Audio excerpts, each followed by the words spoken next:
One, two, three. We don't want everybody to Mom and Dad Talks, where our favorite two people are Mom and Dad. And unfortunately, Mom and Dad, I don't know if they got hacked. They're having computer problems. However, we have a very special guest, someone very dear to me, someone I've been knowing over 20 years.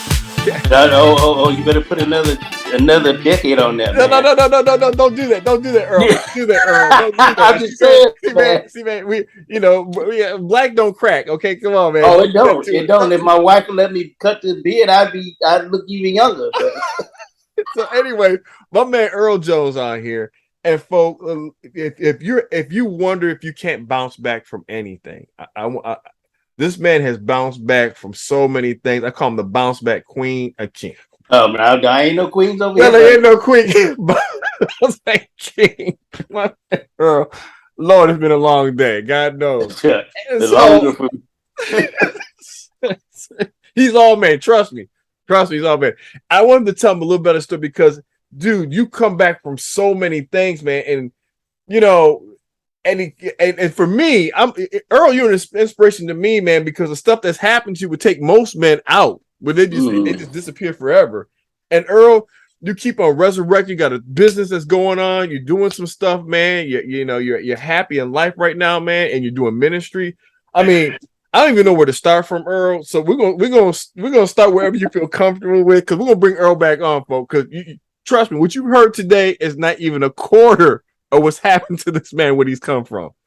So I'm gonna turn it over to Earl. Earl, tell the audience a little bit about yourself and what you're doing and everything, and then we're gonna go into how the bounce back. Okay. All right. Well, man, I appreciate everyone. I appreciate my man Todd for bringing me on. Like I said, we've known each other since 1989. Another summer.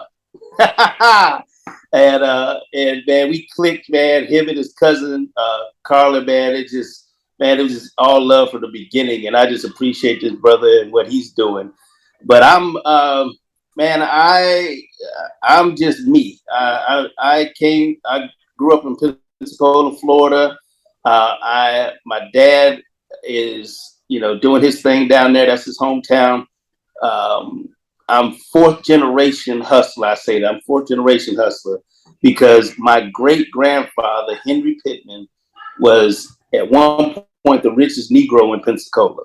Wow. Had mad property, businesses, and everything. And so, as we were talking about in the pre-show, the things that I've been through in my life, I would be doing my great grandfather an injustice if I were to allow circumstances or people to keep me down. And the reality is, a lot of the stuff that has happened, I brought it on myself. And so it's just what it is. But God has been very gracious to me. He has been very gracious. So, like I said, we met in '89 at Oakwood College. Yes, the OC, with another famous person that year, you and E.T. Oh, yes. Yeah, I was talking about him earlier today, man. Yeah, man. So, and Black, man, we called ourselves the Princes of Cunningham Hall. Yeah. Yeah, we were the prince. We were, each of us were a prince. So we came up. We were royalty. And so, again, back then I grew up in the church, but I wasn't converted. And it just, I had done some dirt before I got to Oakwood, and I continued doing some. I let some of it go, but them women, that's, I couldn't. Yeah. Brother's kryptonite. Yeah. So I ended up getting my kid's mother pregnant, and I wasn't going to get back in that first. I was there for 2 quarters. Mm-hmm. The first quarter I did real good. I was working at the cafeteria as a student manager. Putting money on my bill because my dad, his deal was, I'm gonna get you cleared. You got to take care of the rest. Mm-hmm. And so. And I was able, working over had a 6-week long break between the quarters of winter. I mean, the fall and winter. I was able to get the money and get paid off. Oh boy, this center stage. Sorry, I don't know why I decided to move on. It's all right, man. It's all right. We anyway, take flaws and all, man. We just keep it real. So So I was able to get back in, but then the second quarter is when I got mixed up with the ex, and I wasn't putting no money on the book. You put me on other stuff. I wasn't able to get back in, and then so I just was like, and my parents were like, "Well, we're gonna come get you." And at that point, I was like, "Nah, I'm straight." I had that independent streak early, and so and then right after that, I found out the old girl was pregnant. So I was like, it's really on from there. So I made the decision. I tried going into the Army before, and that's the whole reason I end up at Oakwood, because I tried to go delayed entry. They found out I had a hernia. My dad didn't want me to go in the Army, so he said, I'm not going to pay for the hernia. Yeah. So I was like, okay, well, I'm just going to stay here and hustle. And when he saw the track that I was on, he made a deal with me. He said, okay, if I pay for your surgery, you got to go to Oakwood while you're recovering, because they had to wait 6 months before you go in. He said, if you like it, you stay. If you don't, you're going in Army. So, okay, cool, I'm with it. He knew that if I was going to go to college, the only college I would go would be Oakwood. And so, I turned down a presidential scholarship to FAMU. So it's just what it is. And Earl's a smart brother, by the way. Let me tell you, Earl's a very smart brother. But, he's humble, but, keep on rolling, right. Earl. Yeah. Got it honest. Parents are brilliant, so I got it honest. Went up, got married. I said, I'm, do right. I'd always said if I got some friends, do right by them. So that's what I did. Joined the Army. Went off to basic training at Fort Leonard Wood, Missouri. Went to advanced training. And it's funny because when I went to the recruiter, they saw my ASVAB score, which is the test you got to take to get in, and I scored a 98 out of 100. And they were like, my recruiter was like, well, you can do anything you want to do. you tell me what job you want. And I looked at, I need to get money for the family, so I said I need to go somewhere and go in quick. But I also wanted a job I could work Monday through Friday, be off on the weekends. Right. But he said, well, I can't guarantee that you'll always have that schedule, but here's a good job. So he put me in as a personnel administration specialist. So went off, did my thing.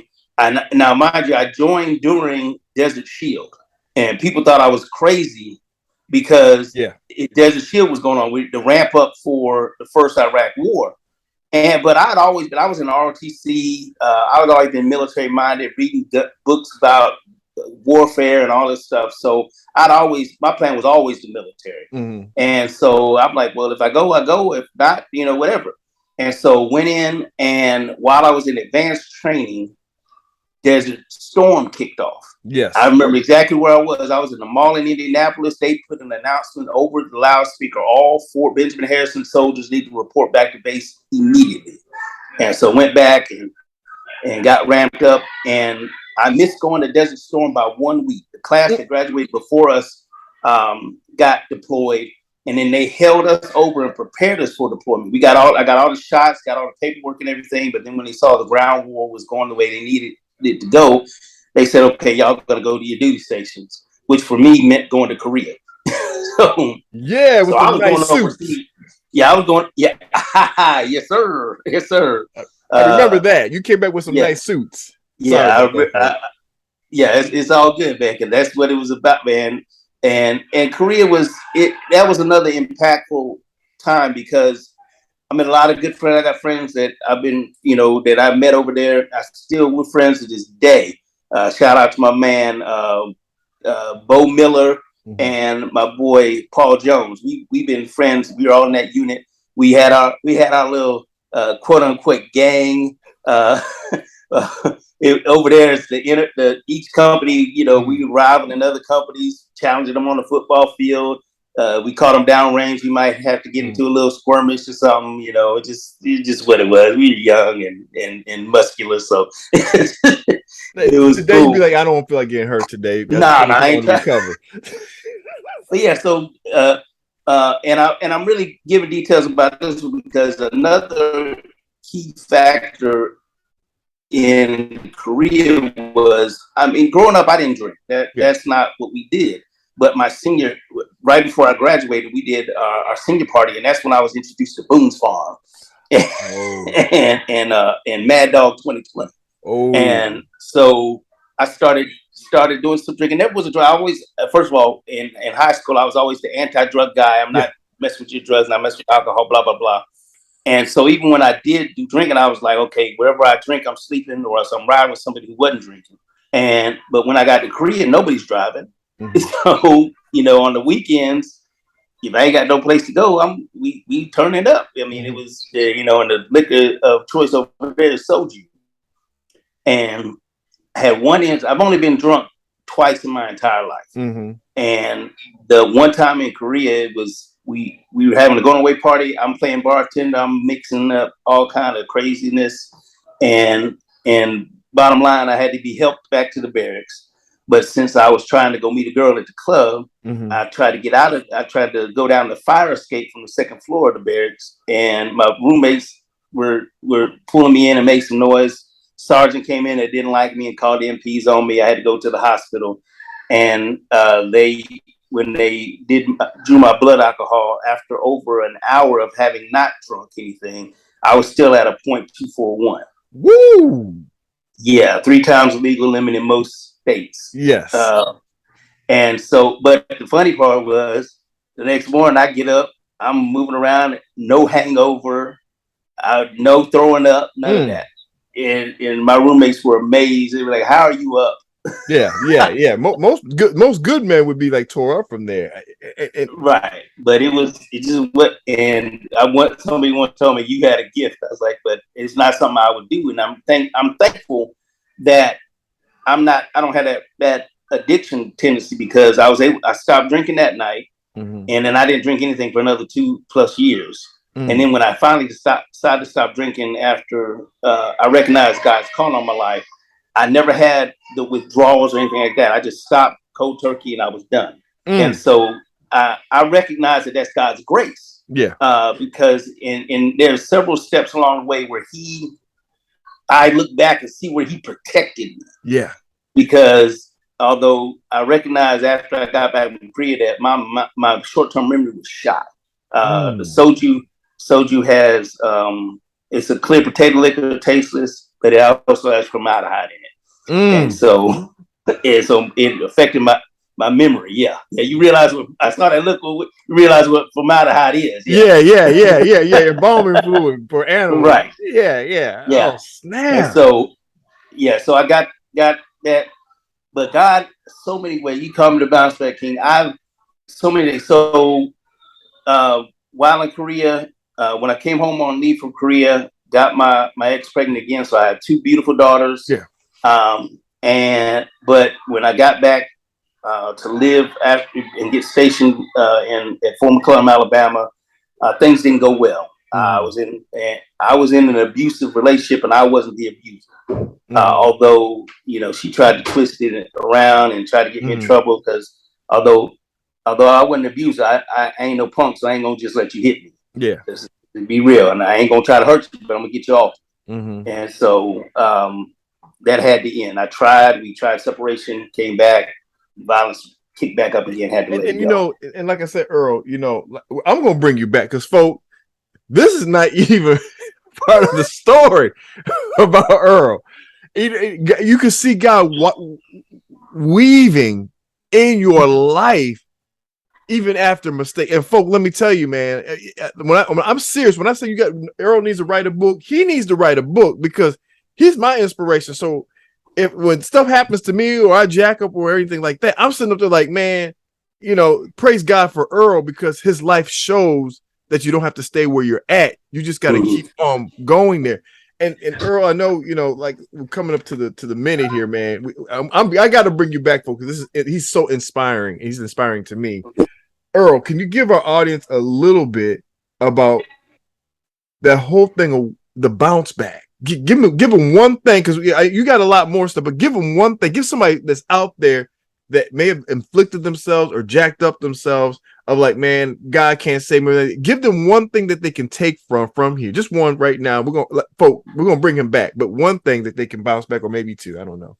Well, the reality is that relationship with God is so important, but having the relationship not the way that a lot of churches beat God into you and paint him as this angry God who is just waiting for you to jack up and send you to hell. But I came to understand and embrace God through my situations in a way that God is a forgiving God. God is a loving God. God is working for your good. And one of the key texts at Romans 8, uh, all things work together for the good for them who love the Lord and are called according to his purpose. And I had to recognize, even though I beat myself up for my Yeah. mistakes. I've made Yeah. some mistakes. I've done some dumb stuff. Sin makes you stupid. and but And folks, let me tell you right now, man. When I tell you, my man bounced back from stuff that most men would be like, "I'm done," just give up. Dude, this is so yeah. important. Listen to the Well, last part. let me help some folk. And this is part of my testimony. The Mm, fact that uh, God has blessed me. I'm on my fourth marriage. mm, I'm on my fourth marriage. mm, Uh, and I say two of them were BC, which before conversion, where I was mm. really saved, and loved the Lord. Uh, and then the other one, my wife decided she wanted to let it go. So, I'm always I'm pro-choice in that regard. I don't believe in forcing nobody to do nothing. Yeah. And it's funny because the accusation was that I was trying to control. I was like, no, no, no. Only person I'm interested in controlling is me. Mm, And so, but God blessed me to reconnect with a friend from Oakwood from '89 who nicknamed me because she had never seen a black man with blue eyes before, so she nicknamed me Blue. Didn't even know my real name for years. And she said she'd been around people saying my name and they'd be like, "Who's Earl?" Oh, you mean Blue? And so he connected me, and it was a God thing because yeah. neither one of us were looking. In Yeah. fact, I had just determined in my mind Mm-hmm. that I'm gonna chill, I'm gonna grind, and then I'll worry about being in a relationship later. Mm-hmm. But God said, "Nah, I got something for you. Let me help you out. Let me hook a brother up." Yeah. and and through the process, Mm, he's continued to refine. yeah. And so part of the bounce back is being willing to be refined. Yeah. If you're not willing to allow God to work on you, to do things that will reshape the things you've done before, then you're not going to bounce back Yeah. because God can only use someone. Even like we talk about the potter and the clay. Mm-hmm. Uh, Sometimes he gonna wet you up and to get you ready to be shaped and put you through the fire. I mean, it's just what it is. And so I've been wet up and put through the fire. He's shaped and molded to get me where he has me now. And I'm still not where I'd like to be. I mean, Mm-hmm. I'm in a good place. Please Mm-hmm. know that I'm in a good place, man. Mm-hmm. Lord opened the door, and it's funny because let me say that I'm a chaplain for the VA hospital in Little Rock, Arkansas. Amen. Um, I went through my CPE training in Atlanta. They didn't have any openings, and I was ready to leave Atlanta anyway. Atlanta is cray cray. And folks get shot on the highway, just driving around. So anyway, but so I cast the net to look around, and I had people trying to pull me in different directions up to Chicago, out to Mm-hmm. California. I turned down a position up in Washington State because it was Mm-hmm. just too far. The cost of it was crazy. But we got to a point where I'm like, God, I need something to come through. I've been through this training. I need something to come through. And my wife is starting to feel the frustration, because it's COVID time. Mm-hmm. She had been, she had lost her stuff because she's an English professor. She was adjunct at 3 different schools, but then Mm-hmm. when COVID hit, they moved, basically kicked all the adjunct out and gave Right. full time all the jobs. And so in a moment of frustration, she was like, "Are you even looking to, on the job USA Mm-hmm. Jobs about a position?" I said, "Well, there's nothing out there except for this job in Little Rock, and I know you don't want to go to Little Rock. And in normal circumstances, no, I don't want to go to Little Rock." But then she was like, "Well, why not?" And so as soon as she said, "Why not?" I jumped on the computer and applied. Stand. God. The next week they called me for an interview, and in 2 weeks they called with a tentative offer. And I mean, God worked that thing so out. And like I said, we're gonna come back on it because, like I said, folks, sometimes God's got to dry up your brook so you can move where He wants you. Amen. Yes, exactly. And like I said, folks, I'm gonna bring Earl Jones back because, like I said, you haven't even heard his story. This this is just scratching the surface. This is the basement. Can I think I know where you want me to go? And it will. Yeah. I'm skirting around that. Yeah, because a lot of people out there think that you got to be perfect and stuff, and you can't make mistakes. Yeah, and I'm telling you, folks, I make mistakes. Earl makes mistakes, and like I said, when I make a mistake, not that I'm comparing to Earl, but I said if Earl can endure that, and God used my man like that, He can certainly bounce me back from whatever stuff I'm doing. Right. Oh man, there ain't no way I can come back from this one. Yeah. And folks, you can come back from anything. Anything, absolutely. Anything, as long as you stay with God. So we're gonna let everybody go on that note there today. I'm bringing my man Earl Jones back. And folks, before we go off, you just let me know, man. Anytime, you my man, $100,000. If from man, it's all good, man. It's all good. That is my dude from the neighborhood, man. Way back in '89, I'm telling you right now. And so I'm gonna bring him back there. And Earl, you know what? We're gonna Holy Spirit says just stop it right there, man. And folks, okay. I'm gonna bring Earl back. If you want to contact me to get a hold of Earl, just go right ahead, and I'll oh man, listen. Here's the thing. And I was telling somebody last night, they were asking what my phone number is. My number is one of the most successful numbers in the world because I've got businesses, internet. It's on my Facebook page. It's on my website. If you search for the E.L. Jones Jr., Earl Jones, there's plenty of Earl Jones out there, but E.L. Jones Jr., I'm 9 of the top 10 searches on Google. And so you can You see what he looks like. I know that sounds like a humble brag. That did sound like a humble brag, but I'll take that brag. Somebody told me one time that you need to always Google yourself at least twice a year to see what's going on. Yeah. So that I do. I did this past week and to look and see what's going on and what's out there. And I'm like, damn, wow. Hey, look, folks, there's a reason for that. That's what I'm trying to tell you. You can do anything through Christ, folks. So Amen. Do anything. Until next time, we'll see you on Mom and Dad Talks. And thank you, Earl, for coming on today. And my pleasure. You're inspired, man, today. Until next time.